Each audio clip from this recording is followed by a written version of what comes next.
Good morning all of you. I hope yesterday's topic is clear to everyone.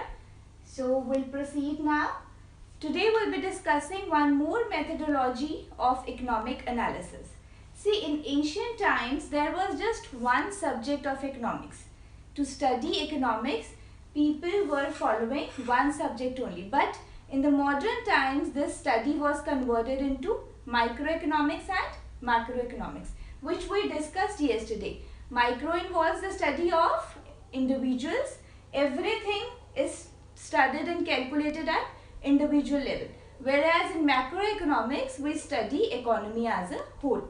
Today, we will be studying one more methodology of economic analysis, that is positive economics and normative economics. See, positive economics deals with economic issues. It deals with economic issues related to past, present or future. All the issues which are related to past, present and future. See, if I take an example related to past, I'll give on the eve of independence, India's condition was very backward. This is a past observation. So similarly, you can give a present observation as well as a future observation. So positive economics deals with the economic issues or it deals with the observations related to past, present or future. So all the observations are based on facts and figures. These are not imaginary, they are based on facts and figures because they are calculated, they are found from a census. So that's why there is a record of all these facts and these observations are based on those facts only. The statements are verifiable for truth. Why they are verifiable for truth? Because they have been based on the facts and the figures related to the past, present and future. They do not involve any opinion of economists. See, in India there we have various economists who keep on giving their opinions on the different government policies, but under positive economics, no involvement of any opinion of economists is there. And if I compare it with the normative economics, see, deals with opinion of economists, what ought to be. Okay, so normative economics, what does it include?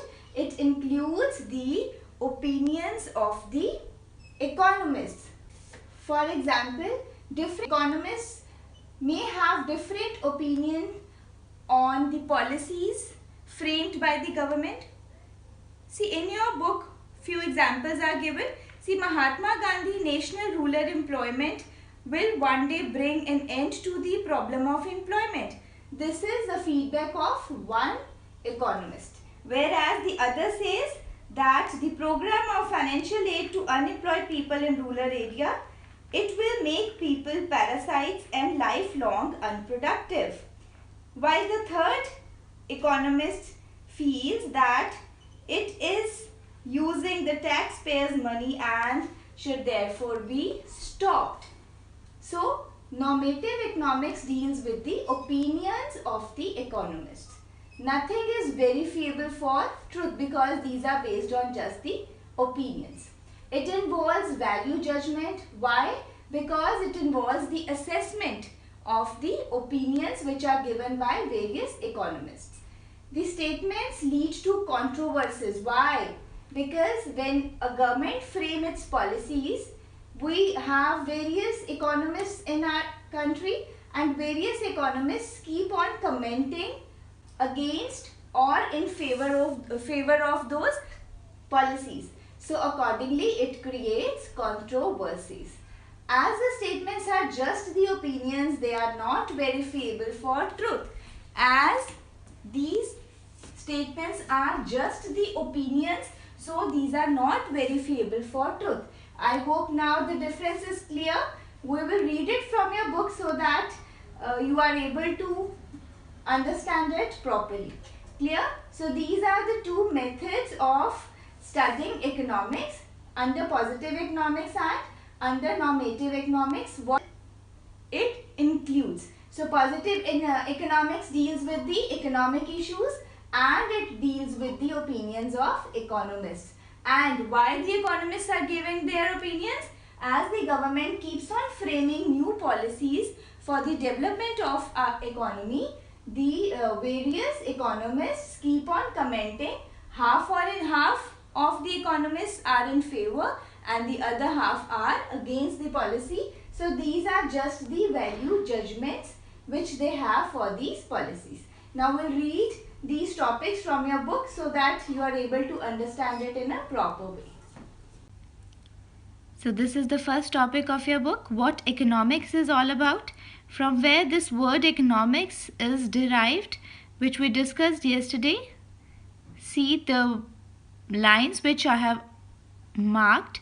The term economics in English language has its origin in two Greek words, oikos and nemein, which means management, and together they mean the management of household. The next topic which we need to cover here is the essence of economics, or the characteristics and the subject matter. See, as I told you that the wants of human are unlimited, but the resources to satisfy these wants are limited. So we need to make the best choice. So in order to allocate the resources in such a way that if you are a consumer, you can maximize your satisfaction, and in case you are a producer, you can maximize your profits, and in case of society can maximize its social welfare. So scarcity and choice go hand in hand. Clear? Due to the scarcity, choice arose. Why? Because choice is the outcome of scarcity only. If everything is available at every time, there will be no choice. Clear? I hope this point is clear now. Next is the difference between the two branches of economics, that is micro and macro. You can see how this word micro and macro has their origin in the Greek word micros and macros. So please give it a reading. The next you can have a look at the difference between microeconomics and macroeconomics. You can name these points like I did. The first one, you need to write the meaning of the two. Clear? The second point will be level of study. Let's read it now. Microeconomics studies economic relationships or economic problems at the level of an individual. कौन सी study है ये? Small study है, because it is concerned with the study of individuals only. Whereas the macroeconomics studies the economic relationships at the level of economy as a whole. Clear? Now the next point is area of concern. Microeconomics is basically concerned with the determination of output and price. Okay, how the price, see in this we'll be studying how the price affects the demand and supply of a commodity. This we'll be discussing in the upcoming chapters.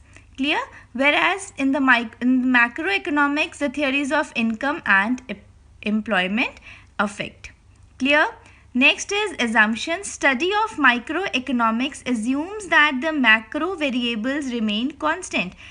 When we'll be discussing the next chapters, we'll see how the macro variables remain constant. Example, it is assumed that aggregate output is given while we are studying determination of output and price of an individual firm or industry. See, in this we'll be studying how the price of an industry or a firm changes and how it affects the demand and supply. This topic is confusing. This point is confusing right now, but as we'll be starting with the next chapters, you will be able to follow how the macro variables remain constant. Whereas in macroeconomics, the micro variables remain constant. Last point is the market's forces play a significant role in the context of microeconomic problems, whereas the government policies play a significant role in case of the macroeconomics. The next point which we have discussed is the positive and normative economics. I hope this topic is clear now. Please give it a reading so that you are able to understand it in a proper manner. See, again the observations are given. First is the past observation, which shows that on the eve of independence, poverty in India affected the percentage of population then now, a larger percentage of population than now. So it is an observation related to the past. Similarly, we have observations related to the present as well as future. Present is 22% of population in India is absolutely poor. It is an observation related to the present. Whereas, what is a future observation? If population in India continues to grow at the existing rate, the percentage of population below poverty line will exceed 22% in year 2020.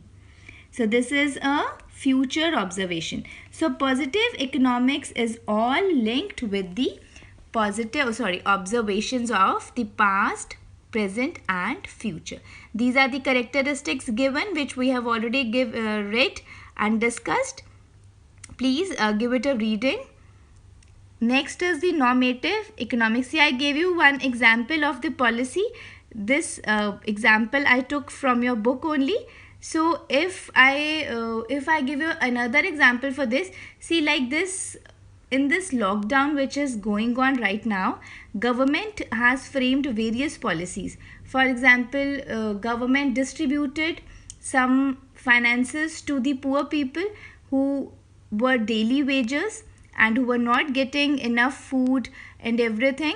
Clear? So government distributed food package to them, distributed some money to them, and so this is a policy of government. Now, few economists would be of opinion that this policy of government was not appropriate, but few must be considering it appropriate. So these are the various opinions which we discuss under the normative economics. These are the various opinions given by the economists. So normative economics is the economics of what ought to be. It deals with the opinions of the economists related to the economic issues or economic problems.